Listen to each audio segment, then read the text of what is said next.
So, welcome back to Personal Selling Weekly. Today we will focus on something which I think most of you already understand the importance of listening.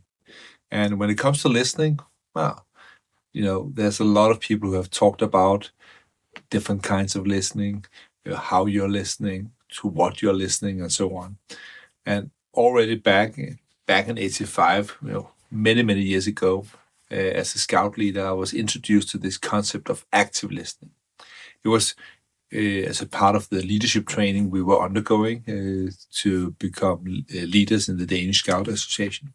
And I still remember being introduced to active listening. And the way it was done back then was that, you were sitting there in the group, you were discussing, and when a person said something, for somebody else to get the chance to say something, they first had to paraphrase what the previous person had said. And when they accepted your paraphrasing, then you got a chance to say what you wanted to say.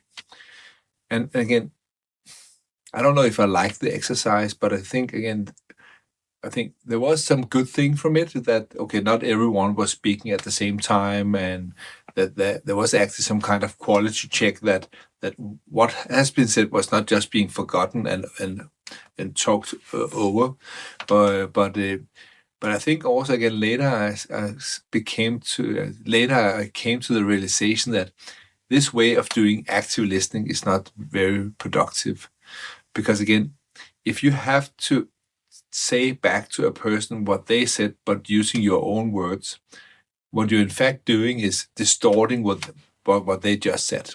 So actually, it's not really a good way of listening. I would say that it's actually, in fact, often counterproductive.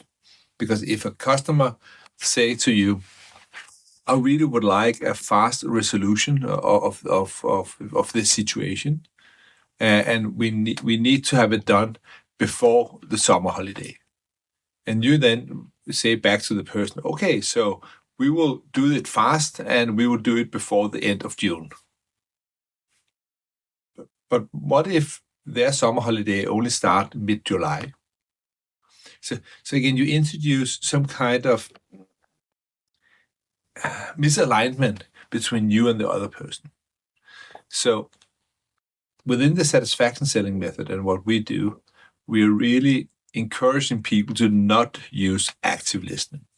We don't want you to, in a way, create this misalignment between you and the customer.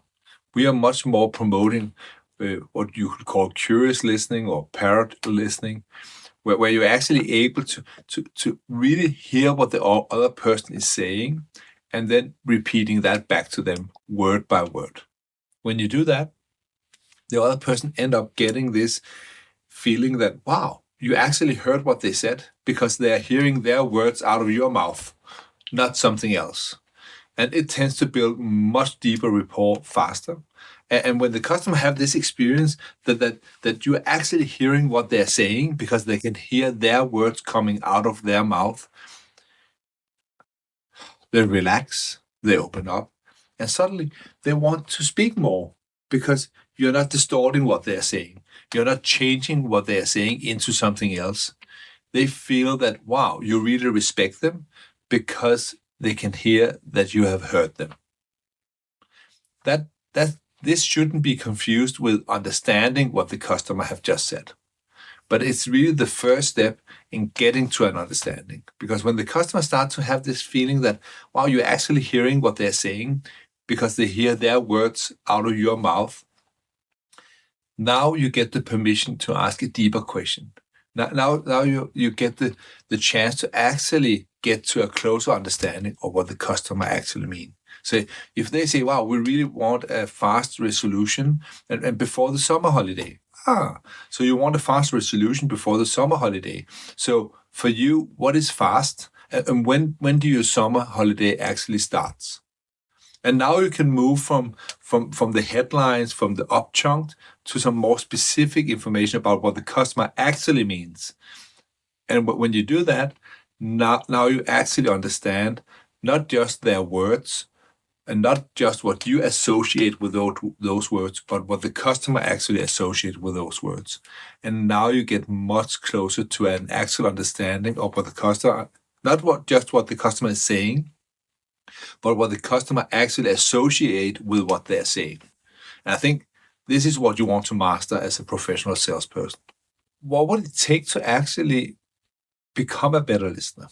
And I think the more you show up being curious about what the customer actually want and what they want to communicate, the easier it will be for you to not to jump to conclusion or just wanting to say what you want to say. So I think here again, it's important to understand that don't tell the customer anything before you know what they want to hear.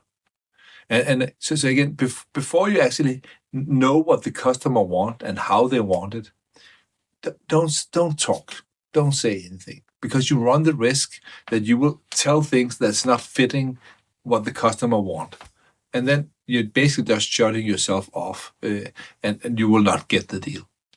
So again, showing up, being really curious is the first step to actually do this parrot listening as we are talking about. So where you're actually hearing what they're saying and not jumping to what you think it means.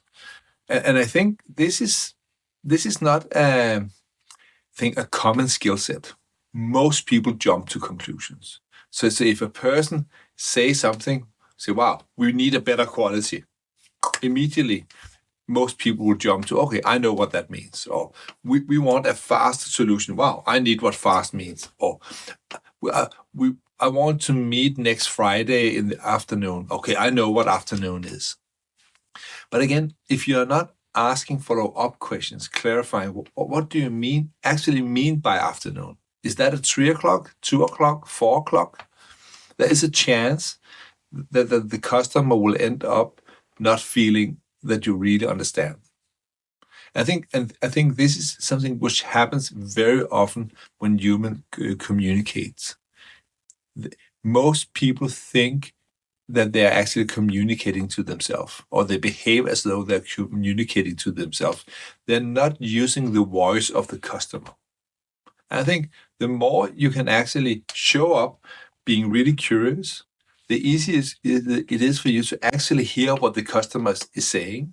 And the more you apply their words back to them, the more the customer will start to relax and feel that you understand them. The more that happens, the more you can actually move to a position where you actually end up understanding something, because they will allow you to ask some follow-up question, which will lead to a deeper explanation of what's behind the first word they're using. And I think if you master this, wow, there's a lot of things you don't have to know about sales, because customers that meet salespeople that's actually paying attention, that's hearing what they're saying, and have this capability of backtracking what they actually have heard the customers tell them, will be in a very, very strong position to basically get a chance to get the first delivery, the first trial order, where you can prove that your quality is fine and the delivery time is fine, and all of those things are actually in place. So, but if you cannot listen, if you cannot do curious listen, if you cannot hear what the customer is actually saying, but are distorting what they're saying, you are for a hard time. So that's why we say no more active listening. We don't want you to be active listening. We want you to be totally quiet in your mind when you're listening, so that you can actually hear what the customer is saying. I hope this have inspired you, and hopefully you have heard what I have said.